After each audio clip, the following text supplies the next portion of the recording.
नमस्कार, बिहार के number 1 debate show में आपका बहुत बहुत स्वागत है। मैं हूं आपके साथ शिप्रा झा। आज बिहार के लिए ऐतिहासिक दिन, क्योंकि नीतीश कुमार ने आज रिकॉर्ड 10वीं बार बिहार के मुख्यमंत्री पद की शपथ ली। इस ऐतिहासिक पल के गवाह खुद प्रधानमंत्री नरेंद्र मोदी और कई राज्यों के मुख्यमंत्री बने। कई केंद्रीय मंत्री इस बेहद खास पल के गवाह बने। पटना के ऐतिहासिक गांधी मैदान में नीतीश कुमार का शपथ ग्रहण कार्यक्रम हुआ। मुख्यमंत्री की टीम में पुराने सहयोगी और डिप्टी सीएम रहे सम्राट चौधरी और विजय सिन्हा ने दोबारा उप मुख्यमंत्री पद की शपथ ली। यानी नए सरकार नीतीश कुमार ही हैं और आज इसी मुद्दे पर हम बहस करने वाले हैं। हमारा मुद्दा है नई सरकार कितनी दमदार। आपको ये बहस हम शुरू करें उससे पहले एक रिपोर्ट दिखाते हैं। मैं नीतीश कुमार सत्यनिष्ठा से प्रतिज्ञान करता हूं। 20 नवंबर 2025 ये वो तारीख है जो हमेशा हमेशा के लिए बिहार के इतिहास में दर्ज हो गई, जब पटना के ऐतिहासिक गांधी मैदान में नीतीश कुमार ने रिकॉर्ड 10वीं बार मुख्यमंत्री पद की शपथ ली। शपथ ग्रहण समारोह तालियों की गड़गड़ाहट से गूंज उठा।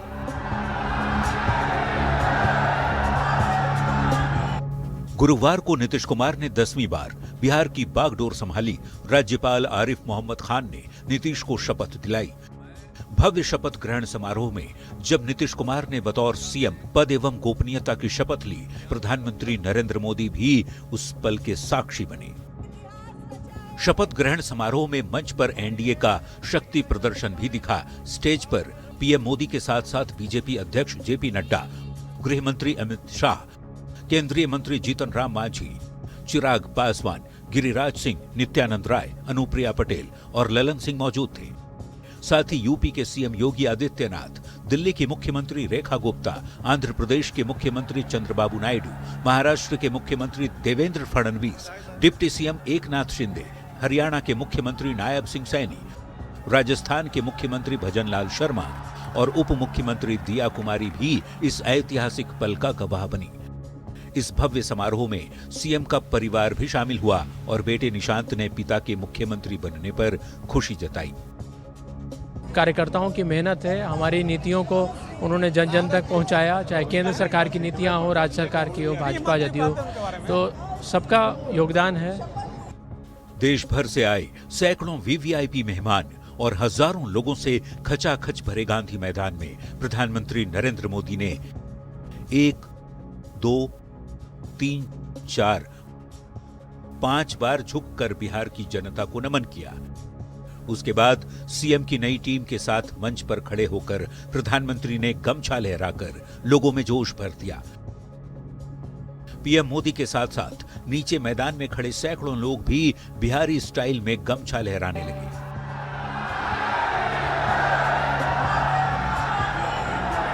दसवीं बार सरकार बनाने पर देश भर के नेताओं ने सीएम नीतीश कुमार को बधाई दी। प्रधानमंत्री नरेंद्र मोदी ने सोशल मीडिया पर लिखा, नीतीश कुमार जी को बिहार के मुख्यमंत्री पद की शपथ लेने पर बहुत बहुत बधाई। वे एक कुशल और अनुभवी प्रशासक हैं। राज्य में सुशासन उनका शानदार ट्रैक रिकॉर्ड रहा है। नए कार्यकाल के लिए उन्हें मेरी हार्दिक शुभकामनाएं।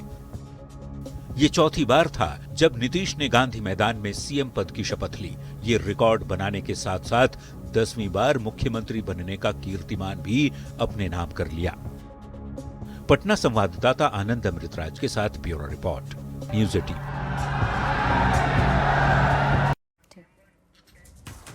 और देखिए, आज हम आपको सीएम नीतीश कुमार की एक दमदार तस्वीर भी दिखाते हैं। सबसे पहले आप ये तस्वीर देखें और इन तस्वीरों के साथ ही हम बहस की शुरुआत भी करेंगे। प्रधानमंत्री नरेंद्र मोदी के साथ नीतीश कुमार, उत्साह से भरे नीतीश कुमार, और आप देखिए नीतीश कुमार किस तरीके से आत्मविश्वास से भरे नजर आ रहे हैं, उत्साह से भरे नजर आ रहे हैं।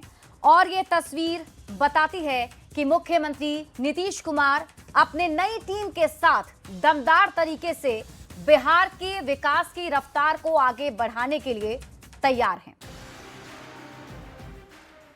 तो चलिए अब बहस शुरू करते हैं और सबसे पहले आपको मेहमानों से परिचय करा देते हैं। सत्ता पक्ष से हमारे साथ जेडीयू से अभिषेक झा, बीजेपी से धनंजय गिरी जी जुड़ रहे हैं, स्वागत है सर आपका। विपक्ष से कांग्रेस से डॉक्टर स्नेहाशीष वर्धन जी और आरजेडी से उत्पल वल्लभ जी हमारे साथ जुड़े हैं, बहुत बहुत स्वागत है आपका भी। इसके अलावा राजनीतिक विश्लेषक के तौर पर मुकेश कुमार जी हमारे साथ इस डिबेट का हिस्सा बन रहे हैं। और शुरुआत सबसे पहले स्नेहाशीष जी आपके साथ करते हुए, क्योंकि ये जो तस्वीर अभी हमने दर्शकों को दिखाई, उस तस्वीर में मुख्यमंत्री नीतीश कुमार उत्साह से भरे हुए नजर आ रहे थे, आत्मविश्वास उनका झलक रहा था और एक एक करके पूरी टीम के साथ वो मंच पर और प्रधानमंत्री नरेंद्र मोदी के साथ जो उनकी केमिस्ट्री थी वो नजर आ रही थी। आप लोग कह रहे थे कि मुख्यमंत्री थक गए हैं, मुख्यमंत्री अब सत्ता को चलाने लायक नहीं है, लेकिन इन तस्वीर को देखकर ईमानदारी से बताइएगा क्या लग रहा है? शुभकामनाएं दूंगा। जो बिहार के 10वीं बार रिकॉर्ड 10वीं बार मुख्यमंत्री बनने पर नीतीश कुमार जी को बहुत सारी शुभकामनाएं हैं और बधाई है, और साथ ही साथ उनसे ये उम्मीद हम करते हैं कि वास्तविक सुशासन की सरकार इस बार बिहार को वे दें और क्राइम, करप्शन और कमीशन वाली सरकार को अब कम से कम न संचालित करे और बिहार को ऐसी सरकार दे जो वास्तव में बिहार के विकास के लिए प्रतिबद्ध हो, न कि केवल चुनावी वादों को कह के चुनाव जीत लेने के बातें करें। इसलिए उन्हें शुभकामनाओं के साथ उनकी जिम्मेदारियों का भी हम लोग एहसास कराते हैं। नीतीश कुमार जी निश्चित तौर पे मजे हुए नेता हैं और उन्होंने जिस तरीके से इस बार कमबैक किया है वो हम लोगों को भी नहीं लग रहा था कि इस तरीके का कमबैक करेंगे, लेकिन वो भारतीय जनता पार्टी के अमित शाह जी का सहयोग मिल गया और जिस तरीके से प्रशासनिक सहयोग और जिस तरीके से वोट को उन्होंने मैपिंग करा दी, वो तो बहस का मुद्दा है सर, और ये लोग आप लोग ये मुद्दा उठा रहे हैं, लेकिन मैं ये कह रही हूं कि नीतीश कुमार आपको दमदार दिखे कि नहीं दिखे? नीतीश कुमार दमदार नजर आए कि नहीं मंच पर? बिल्कुल स्वस्थ दिखे। उतनी बार झुक के अगर प्रधानमंत्री महोदय को एयरपोर्ट पे वो पैर छू लिए तो ये निश्चित तौर पे वो शारीरिक तौर पे स्वस्थ है, ये हम लोग मानते हैं।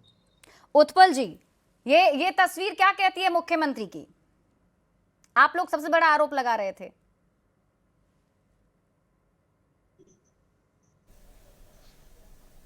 देखिए, आप बिहार की जनता को नई सरकार के लिए बधाई, और मैं उम्मीद करता हूं कि ये जो नई सरकार बनी है, अभी आशीष जी भी कहे, ये तो ट्रिपल सी से कॉम्प्रोमाइज करने वाली सरकार है ही और कुर्सी के लिए कॉम्प्रोमाइज करती रही है।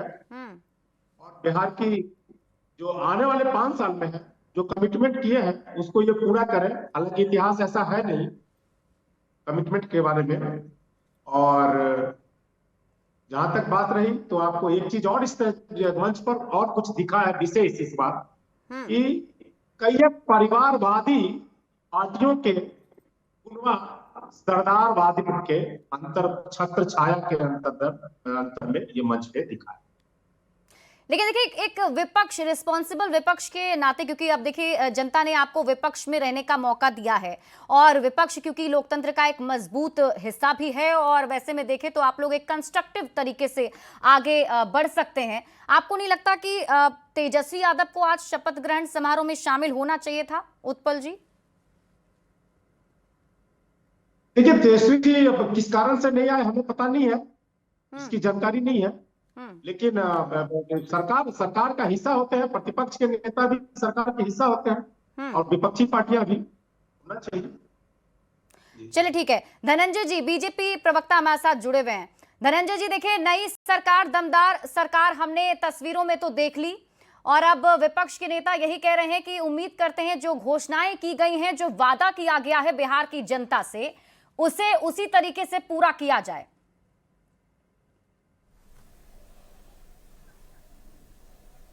सुप्रिया जी, सबसे बड़ी बात है कि आज बिहार में और देश में विजयादशमी मनाई जाती है। आज नरेंद्र मोदी जी के नेतृत्व में, नरेंद्र मोदी जी की मौजूदगी में ऐतिहासिक गांधी मैदान में अविस्मरणीय पल बना जब विकास दशमी की 10वीं शपथ जो नीतीश जी ने ली, ये विकास दशमी की शपथ ली। और बिहार को कोई दम तो, ताकत तो लोकतंत्र में जनता से आती है। जमहूरियत में जनता मालिक होती है, सर झुकाना पड़ता है जनता के कदमों में, सियासत में भी हाथ सरदारी नहीं आती। और 20 साल से एनडीए की सरकार अगर बिहार में नीतीश कुमार जी के नेतृत्व में चल रही है तो प्रो इनकम्बेंसी फैक्टर आया है। हम लोगों ने अगर काम किया है, पल पल छिड़ छिड़ हर घड़ी काम किया है, तब जाके ये वक्त आया है, तब जाके ये पल आया है, तब जाके ये घड़ी आई है। और नरेंद्र मोदी और नीतीश कुमार जी जब दोनों मिलते हैं, नेशन के नैया खेवे नरेंद्र मोदी या बिहार के नेता हमारे एनडीए के नायक नीतीश कुमार मिलते हैं, तो दोनों के बीच में ऐसा गणित है, ऐसा समीकरण है कि पता नहीं चलता है। प्रेम में आदमी कौन सा क्या स्पर्श कर रहा है, कैसे एक दूसरे के भाव विभोर होकर के मिल रहा है। राम भरत का मिलन जो होता है तो उसमें थोड़ी पता चलता है कि कौन क्या स्पर्श कर रहा है। एक दूसरे के गले में, एक दूसरे में समाहित होते हैं, एक दूसरे में खोए होते हैं। दूसरी बात जो हमारे एक नेता कह रहे थे कि भाई जनता के आशीर्वाद से, और 2010 में भी एक बार चुनाव हुआ था, उस समय केंद्र में इनकी सरकार थी, गृह मंत्री इनके थे, प्रधानमंत्री इनके थे, इनके सपोर्ट सरकार चलती थी। उस समय तो 22 को सीट आया था, अभी तो 3 को ज्यादा आ गया है। तो आप प्रधानमंत्री जी ने बहुत पहले पार्लियामेंट में कह दिया था विपक्ष के लिए कि सारी उम्र गालिब यही भूल करता रहा, धूल चेहरे पर थी आईना साफ करता रहा। आप नरेंद्र मोदी नीतीश कुमार जी से सीखिए कि प्रो इनकम्बेंसी होती क्या है, जनता के दिलों में जगह कैसे बनाई जाती है, कैसे 14 करोड़ बिहार के लोगों का आशीर्वाद मिलता है, कैसे प्रो इनकम्बेंसी की शुरुआत होती है। ब्लेम गेम खेलना बंद करिए। जब जनता की सेवा के लिए स्वयं को होम करिए, स्वयं को समर्पित करिए। आप नीतीश कुमार जी के साथ अगर विधानसभा में तो सीखिए कि कैसे एनडीए इतने सालों सरकार चला रही है। ये कुछ लोगों का मानना लेकिन जरूर है, क्योंकि आपकी ये नई टीम तैयार हो चुकी है और हम देखेंगे किस रफ्तार से आगे काम होता है। लेकिन ये जरूर कहा जा रहा है, वैसे देखिए शराबबंदी है बिहार में, लेकिन एक सेइंग, एक प्रोवर्ब का इस्तेमाल मैं कर सकती हूँ, old wine in new bottle, मतलब नए बोतल में पुरानी शराब। तो इस तरह की बात कही जा रही है कि जो आपका मंत्रिमंडल है, जो स्वरूप है, वो पुराना ही है बिल्कुल।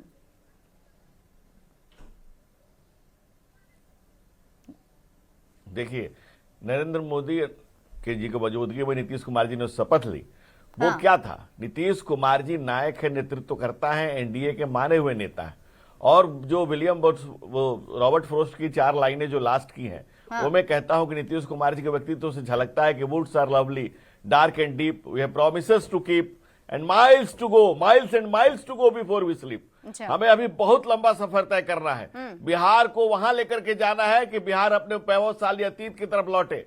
बिहार के वर्तमान को विकास की उस ऊंचाई पर लेकर के जाना है, उस मानक तक लेकर के जाना है जिसकी परिकल्पना किसी ने नहीं की होगी कि वहां तक लेकर के जाएंगे। बिहार को हम लाए हैं, बिहार को वहां से निकाल के उस जंगल राज की बात आज क्या करें। आज अच्छा दिन है, अच्छी बात करने का समय है और ये विकास की आज गाथा लिखी जाएगी, इतिहास लिखा जाएगा। लोकतंत्र की जननी मां सीता की जन्मस्थली और गांधी ऐतिहासिक गांधी मैदान में जो युगांतकारी आज नीतीश जी ने शपथ लिया है, ये युगांतकारी आपको कार्य करने को, युगांतकारी परिणाम देखने को मिलेगा। अभिषेक जी का रुख कर लेती हूँ। अभिषेक जी, जो नई टीम बनकर तैयार हुई है, इस टीम में अब लग रहा है कि वो जो विजन एक आप लोगों ने देखा है कि अब बिजली, पानी, सड़क से आगे बढ़कर निवेश वाली सरकार बिहार को चाहिए थी, और निवेश कैसे बढ़े, कैसे वो विजन पूरा हो, ये लग रहा है ये टीम बिल्कुल वैसी है। एकदम। सबसे पहले तो आज बिहार के लिए बहुत गौरव वाला और ऐतिहासिक दिन है शिप्रा जी। आज मुख्यमंत्री नीतीश कुमार जी ने रिकॉर्ड 10वीं बार बिहार के मुख्यमंत्री के रूप में शपथ ली और हम लोगों ने कई बहस की। आज तो हमें लगता है कि पत्रकार साथियों से सवाल पूछने का हमारा मन। आप सब लोग सवाल पूछते थे, गठबंधन होगा कि नहीं, सब कुछ ठीक है कि नहीं, सीटें ठीक से बटेंगी या नहीं, जदयू को कितनी सीटें मिलेंगी, मुख्यमंत्री का चेहरा कौन होंगे, नाम की घोषणा क्यों नहीं होती है, अगर जीत भी जाते हैं तो किसकी सीटें ज्यादा आएंगी, मुख्यमंत्री नीतीश कुमार बनेंगे कि नहीं, विधायक दल किसको चुनेगा, कितने सारे सवाल थे। आज तो हमारा मन है आपसे सवाल पूछने का कि अभी कोई सवाल बाकी है क्या, या आपने देख लिया है कि नीतीश कुमार जी आज बिहार के मतदाता मालिकों की कृपा से, उनकी सेवा के लिए फिर से बिहार के मुख्यमंत्री बनते हैं। और जिस तरह से एक टीम का निर्माण हुआ है, आगे भी इस मंत्रिमंडल का एक्सपेंशन होता ही है, तो एक मजबूत सरकार बिहार के अंदर बनी है। डबल इंजन की सरकार है, केंद्र में भी, प्रदेश में भी, और आने वाले 5 वर्ष बिहार के लिए स्वर्णिम साबित होंगे, चाहे वो निवेश की दिशा से हो, उद्योग धंधे लगने की बात हो, रोजगार की बात हो, हर दिशा में, हर क्षेत्र में रिकॉर्ड तोड़ काम होंगे। आज विपक्ष के साथियों के सवालों का बहुत जवाब देने का मन नहीं करता है। हम तो समझ सकते हैं कि इनका सत्ता विलाप चल रहा है। हमें लगता है कि किसी भी पक्ष को जब जीत मिलती है तो उन्हें अधिक गुमान नहीं करना चाहिए, और कोई पक्ष अगर हार जाता है तो अधिक निराशा भी नहीं होनी चाहिए। ये लोकतंत्र है, जनता मालिक है, हार और जीत चुनाव में लगी रहती है। लेकिन जिस तरह से हमारे विपक्ष के साथी लगातार जनादेश का अपमान करते रहे हैं, वो देखकर ताज्जुब होता है। राजद के लोगों को बड़ा गुमान था, ये हमेशा बोलते थे हम पहले नंबर की पार्टी, और हमारी पार्टी के विषय में क्या क्या बोलते थे आप सबको याद होगा। हाँ। तो हम तो 2 लाइन कह देना चाहते हैं इनको कि छत को बड़ा गुमान था छत होने का, छत को बड़ा गुमान था छत होने का, एक मंजिल और बनी और छत फर्श हो गई। तो आज राजनीतिक फर्श पे ये आ चुके हैं और हमें लगता है कि इनको विश्लेषण करना चाहिए, सुधार करना चाहिए, आत्मचिंतन करना चाहिए। और हम एक बात मैं आपसे कह देना चाहता हूं शिप्रा जी, यह जो प्रचंड जीत जनता ने दी है, लोग इसको प्रचंड जीत के रूप में देख रहे हैं। हाँ। लेकिन हम इसको प्रचंड जवाबदेही और जिम्मेदारी के रूप में देख रहे हैं कि अगर बिहार के लोगों को 20 वर्षों के बाद भी नीतीश कुमार जी के नेतृत्व, उनके चेहरे और एनडीए के पूरे कुनबे पर भरोसा है, आदरणीय प्रधानमंत्री नरेंद्र मोदी जी के विजन पर भरोसा है, हाँ। चिराग पासवान जी, उपेंद्र कुशवाहा जी, जीतन राम मांझी जैसे नेता की पार्टी और उनके पूरे विजन पर भरोसा है, तो ये हमारे लिए जीत से ज्यादा एक बड़ी चुनौती, एक बड़ी जवाबदेही है कि कैसे आने वाले 5 वर्षों में सरकार समुचित विकास के लिए काम करे, जाति धर्म से ऊपर उठकर काम करे, ताकि हर किसी को ऐसा लगे कि सबने मिलकर। आपके सवालों को लेकर मैं विपक्ष के पास जाऊंगी, लेकिन उससे पहले मुकेश जी, राजनीतिक विश्लेषक हमारे साथ जुड़े हुए हैं। मुकेश जी, ये पूरी टीम को आप देख पा रहे होंगे, इसमें सामाजिक समीकरण, जाति समीकरण को खास तौर पर साधने की कोशिश की गई। और जैसा कि मैंने पहले भी कहा, कुछ लोग ये भी कह रहे हैं कि पुरानी जो मंत्रिमंडल थी, कुछ वैसी ही झलक इस बार भी दिखी है। तो इस पूरी टीम को आप कैसे देख पा रहे हैं और क्या लग रहा है कि वो विजन को पूरा करने के लिए टीम तैयार है? मुकेश जी। बिल्कुल शिप्रा जी, 2-3 महत्वपूर्ण चीजें आपने खुद उठाई हैं। पहली बात की विजन क्या है, क्योंकि जो वायदे किए गए थे चुनाव में आदरणीय प्रधानमंत्री नरेंद्र मोदी जी द्वारा और माननीय मुख्यमंत्री नीतीश कुमार जी द्वारा जनता को, वो बड़े वायदे थे। हाँ। और बिहार की जनता ने उन पर भरोसा किया और उनको बड़ी सफलता दी जी। अब उसको पूरा करने का समय, उसको जमीन पे सारी बातों को जमीन पर उतारने का समय है। और ये बड़ी महत्वपूर्ण चुनौती इस शासन के सामने में है, क्योंकि जो बिहार की स्थिति है वो अत्यंत दुखदाई है। उदाहरण के रूप में अगर प्रति व्यक्ति यहाँ की आय को लेंगे तो पूरे देश में सबसे कम प्रति व्यक्ति आय बिहार की है। अगर इसकी तुलना गुजरात से करेंगे तो आप उससे 200 गुना पीछे है। इस ढंग का एक आंकड़ा आ रहा है। तो अगर आपको बिहार को आगे लेके जाना है, अग्रणी राज्य बनाना है, तो किन किन क्षेत्रों में आप काम करेंगे? तो वित्त व्यवस्था को सुधार करना एक बड़ी चुनौती है। बैंकों के द्वारा एक निराशाजनक प्रदर्शन लगातार 15-20 सालों में हो रहा है, उसको सुधारना सबसे बड़ी एक चुनौती सरकार के सामने में है। उद्योग धंधे विहीन इस राज्य में उद्योग धंधे किस तरह आएंगे, वो बहुत महत्वपूर्ण चुनौती सरकार के पास में है। उद्योग धंधों के अलावा जो नया सनराइज इंडस्ट्री होता है, जिसमें कि इलेक्ट्रिक व्हीकल्स की बात होती है, सोलर इंडस्ट्री की बात होती है, चिप इंडस्ट्री की बात होती है, जिससे जो आज के दुनिया को जो तैयार कर रहा है, जो आगे बढ़ा रहा है, उसको बिहार में कैसे लाएंगे? क्योंकि बिहार में इलेक्ट्रिसिटी का जनरेशन बहुत ही कम है। तो बहुत सारे ऐसे प्रमुख मुद्दे बिहार के शासन के सामने में, इस शासन के सामने में खड़ा है, जिसको कि तुरंत डे 1 आपको स्टार्ट करना होगा अगर आप उनको हासिल करना चाहते हैं, जनता को अपने वादों को पूरा करना चाहते हैं। दूसरी बात जो आपने कही कि जो सरकार की रूपरेखा बनी है, बीजेपी में 2 चीजें दिखाई दे रही हैं। हाँ। पुराने चेहरे भी हैं और उन्होंने नए चेहरों को भी मौका दिया, सामने में लाया है। नए चेहरे भी आए हैं, ये अच्छी बात है। युवा चेहरे भी आए हैं, बहुत अच्छी बात है। लेकिन जनता दल यू में चूंकि उनकी संख्या अभी कम है, वहां मुख्यमंत्री ने अपने पुराने विश्वस्त जो साथी हैं उन पे ही भरोसा किया है। आने वाले समय में वो नए चेहरों को भी मौका देंगे, ऐसा मेरा मानना है। ठीक है। स्नेहाशीष जी हमारे साथ कांग्रेस के प्रवक्ता जुड़े हुए हैं। स्नेहाशीष जी, देखिए जिस तरीके से प्रधानमंत्री नरेंद्र मोदी, मुझे याद है जब प्रचंड जीत मिली थी उसके बाद दिल्ली मुख्यालय में संबोधित कर रहे थे, तभी उन्होंने कहा था कि बिहार अब तैयार है निवेश करने के लिए, जो लोग आना चाहते हैं वो जरूर आए। तो आपको नहीं लगता है कि उसी दिन से इसकी शुरुआत कर दी गई है नई सरकार की तरफ से? अब हम तो मानते हैं शिप्रा जी कि उसकी शुरुआत इस सरकार के चुनाव में जाने से पहले ही उन्होंने कर दी थी, जब अडानी जी को पिरपैती में उन्होंने जमीन दी थी। तो और उनके मित्रों के लिए, पूंजीपति मित्रों के लिए वास्तव में बिहार अब खुल चुका है। फिर सर आप अलग बात करने लगे, निवेश बढ़ेगा सर तो रोजगार ही मिलेगा ना। बिल्कुल बिल्कुल बिल्कुल मिलना चाहिए, और हम लोग तो मांग कर रहे हैं। हाँ। आज हमारे प्रदेश अध्यक्ष जी ने यही कहा है कि फैक्ट्रियों को लगाने का जो वादा उन्होंने किया था उसे अडानी जी के सहयोग से जरूर लगा लें, क्योंकि अब उनके लिए मुफीद है ये मौका। और रही बात जहां तक तमाम चीजें, तो मैं ये बात कह रहा हूं कि जो बंद पड़ी चीनी मिलें हैं उनको चालू करा दीजिए, जिसके सहयोग से भी कराएं, हमें चालू चाहिए। और साथ ही साथ रोजगार, पलायन का दंश झेल रहे हैं हम लोग, उस चीज को जल्द से जल्द कंट्रोल करें, क्योंकि बिहार का अगर जनादेश आपने अपहरित किया है, आपने चुराया भी है, तो कम से कम उसका फिर उसी बात पे आ जाते हैं सर आप लोग। अभी भी वोट चोरी का मतलब ये जो वोट चोरी वाला मामला है अभी तक सुलझा नहीं है, मतलब नहीं, बिल्कुल नहीं सुलझा है और नहीं सुलझेगा। क्योंकि मैं एक बात कह देना चाहता हूं कि वेइंग मशीन अगर आप लोगों ने कभी इस्तेमाल किया होगा, सुनार के दुकान पे अगर आप जाती होंगी तो कटोरी रखने के बाद भी माइनस उसको करके और जीरो पहुंचा दिया जाता है। तो उसी तरीके से ईवीएम को भी ये लोग जीरो पहुंचा के हम लोगों का आईवास करते रहते हैं। और ये तमाम 10,000 मुझे लगता है पुरानी हो चुकी है ये सब आईवास करने आप लोगों ने तो बहुत अच्छे से इस मुद्दे को उठाया था, बहुत अच्छे से मुद्दे को उठाया। इनफैक्ट जिन नहीं स्नेहासिस जी मुझे सुनेंगे आप प्लीज एक बार, जिन जिन जगहों से आप लोग गुजरे, जो वोट चोरी की यात्रा पूरी निकाली गई, उसमें तो अब खबर ये है कि आधा से ज्यादा सीटें वहां से आप हार गए जहां से ये यात्रा गुजरी थी, जिन जिन जिलों से। हम लोगों को बेस वोट दे के जो बढ़ी हुई वोट हैं एसआईआर के बाद, वो तमाम चीजें भारतीय जनता पार्टी और एनडीए ले ली। और साथ ही साथ मैं एक और बात रखूंगा आपके यहाँ से प्राजी, कि आज अगर जीविका दीदियां नहीं आती पटना तो आज वो भी उत्साह नहीं दिखता कि सरकार कम से कम किसकी बनी है, वो भी उत्साह नहीं दिखता। और साथ ही साथ एक और बात मैं रख देना चाहता हूं कि जिन 6 सीटों पे भारतीय जनता पार्टी सेकंड कर रही थी और मामला लेट हो रहा था, उस पे नीतीश कुमार जी ने बहुत चतुराई के साथ उन 6 सीटों को उनके हाथों से झटक के हम लोगों को मिल गया। भगवान के कृपा से लाभ हुआ हम लोगों को, लेकिन भाजपा जहां थी उनको डाउन कर दिया गया, नहीं तो 95 का नंबर आ जाता तो कयामत हो जाती बिहार में।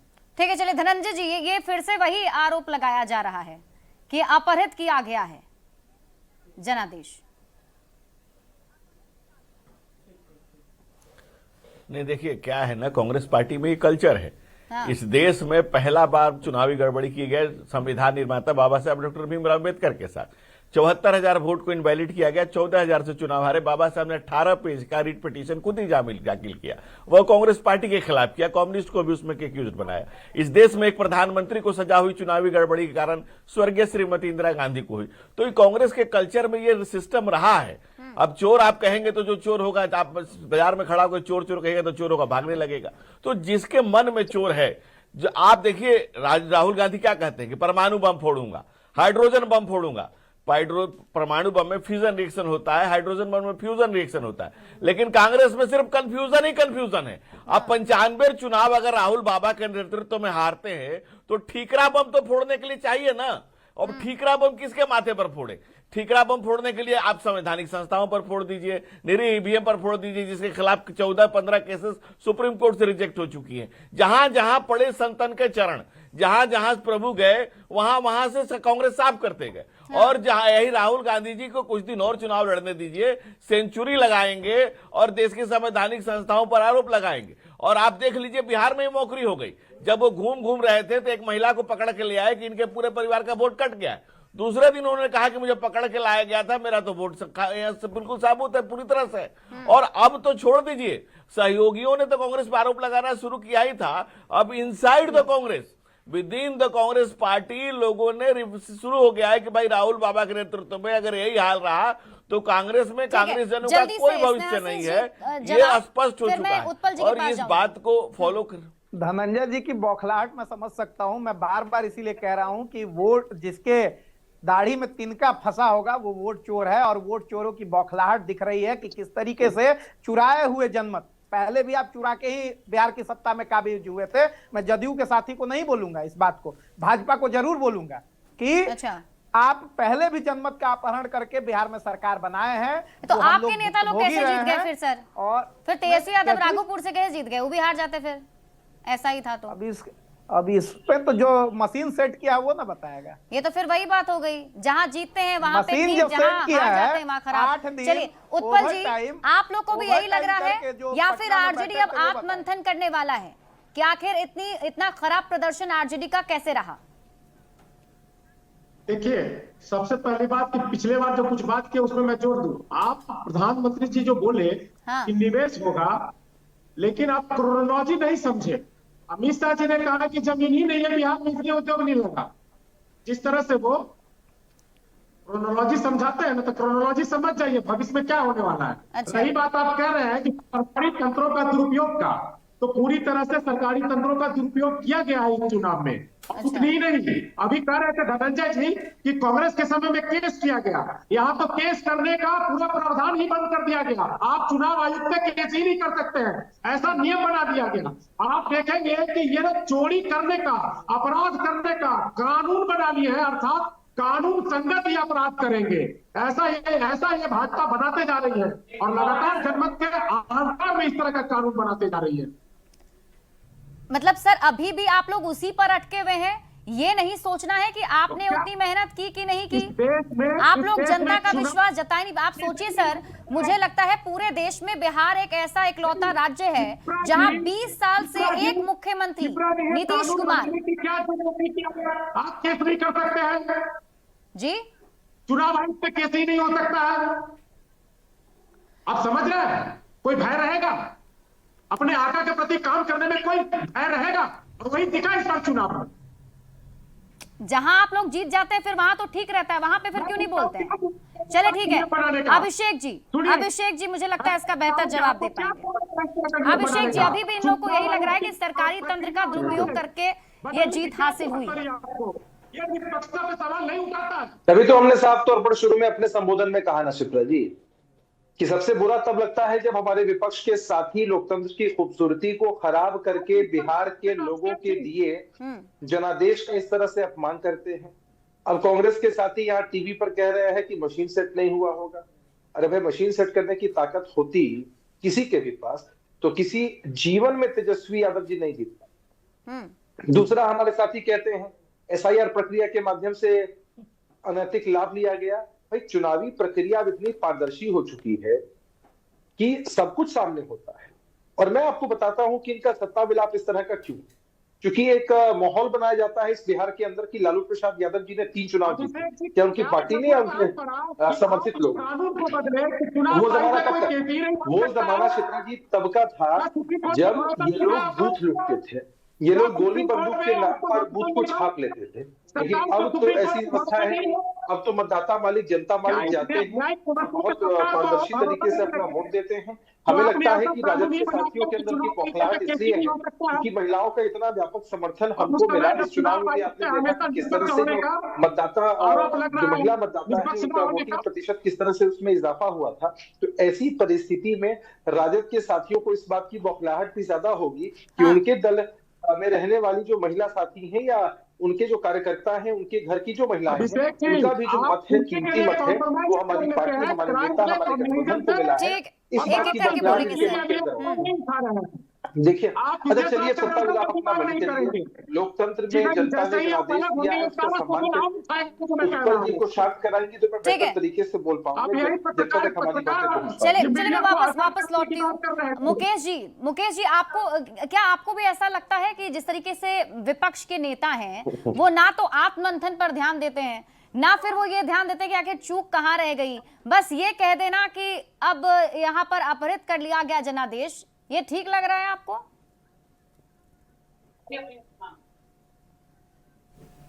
नहीं, बिल्कुल नहीं शिप्रा जी।